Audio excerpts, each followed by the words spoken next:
Hello friends, তো সকালের breakfast নিয়ে এলাম। আজকে একটা দারুণ ব্রেকফাস্ট করেছি, অনেক দিন পরে, অনেক দিন ধরেই পরোটা, আলুর পরোটা খেতে ইচ্ছে হচ্ছিলো, আজকে সেটাই করলাম। তো এই যে, তো মেয়ে এই দেখো আমি করেছি এইগুলো, ও আবার ওর মতো করে করে নিয়েছে।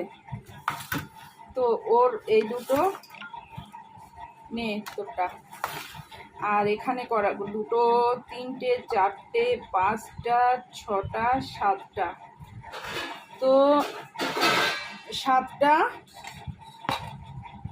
পরোটা করে নিয়েছি।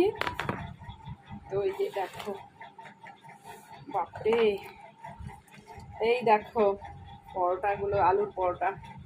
নে নে নে নে, খেয়ে নে গরম গরম পরোটা।